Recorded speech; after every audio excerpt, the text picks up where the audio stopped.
Okay, today is January the 19th, and this is my 18th day of water fasting. This is Tom Miner, and I want to share with you my experience for the last 24 hours, which were awesome. Awesome, awesome, awesome. So yesterday, it was a good day all day yesterday. I mean, got up early, exercised, went through the day uneventful, left here, went home, didn't exercise last night, but was able to go to sleep.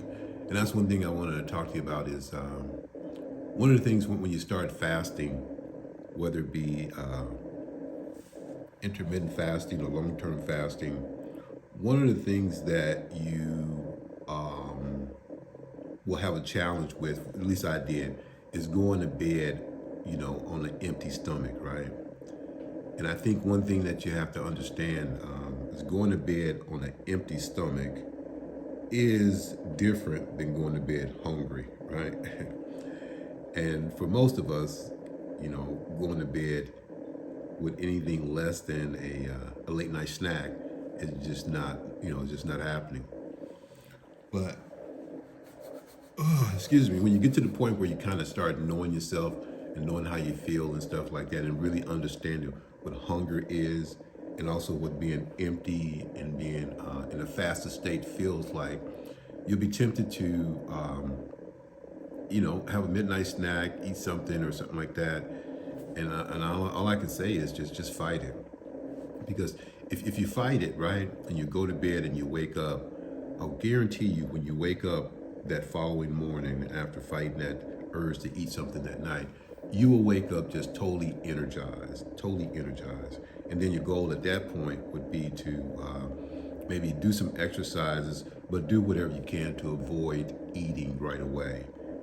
If you're intermittent fasting, most of the time you don't want to eat before 10 o'clock, unless you got some type of window that allows you to eat at that point. And what I mean by that, most of the time when you're intermittent fasting, it's probably more of a time-restricted eating where you have a window of time where you eat, but then the majority of the time you're fasting or not consuming anything, which includes the 8 hours that you sleep. So, but yeah, if you can get up in the morning and assuming that your fasting period, starts at 10 or 11 or at that point or ends at that point, you can eat something during those times, but try not to eat something very early in the morning. I used to think that breakfast was like the best meal of the day, and I'm not saying it's not, but when you look at the word breakfast, right, it's two words: break, fast. Break, fast. Breakfast, right? So breakfast, if you look at it in a traditional sense, is typically what you eat in the morning, right? After you've been sleeping, which is really a form of fasting because at that time you're not consuming anything, right?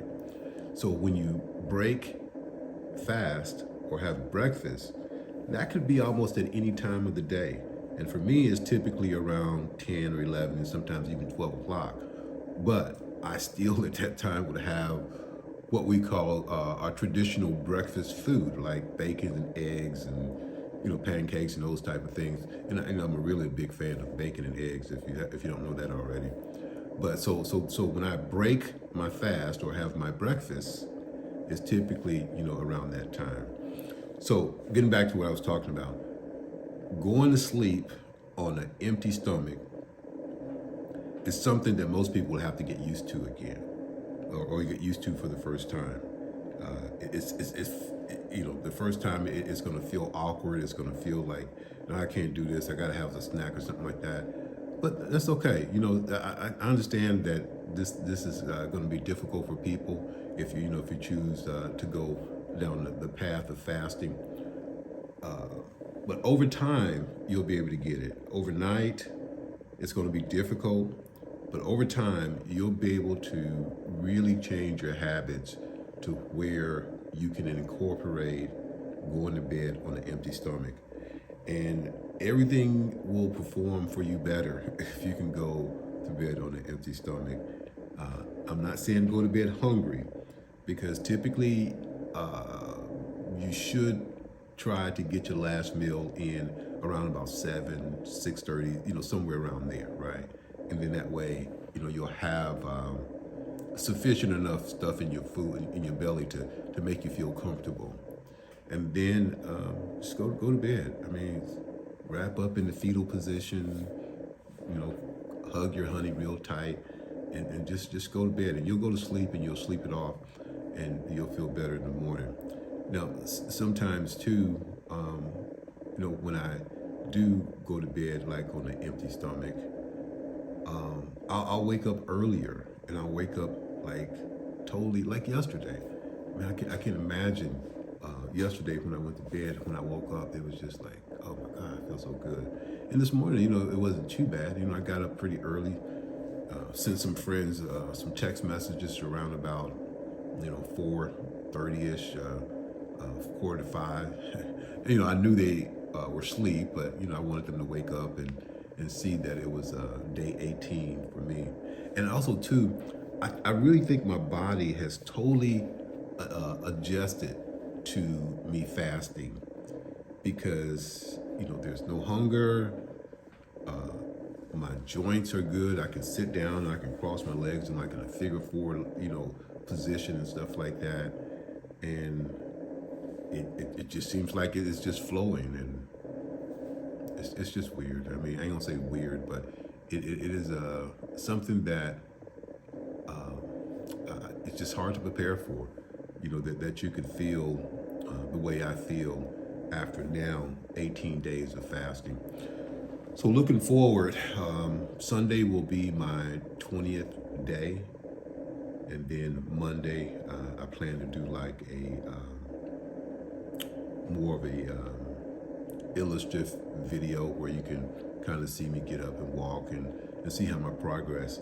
I think you'll be pleased, because I'm pretty pleased. I know I did my routine. I came here this morning, and it's cold here. I think it's cold all over, but it's cold. I think it was 8 degrees, 6 degrees when we're leaving home. And at this point, our garage is still busted. I'm waiting for the people to come to repair the spring, but my wife had to wheel me out to the van, and we got in. But we made it.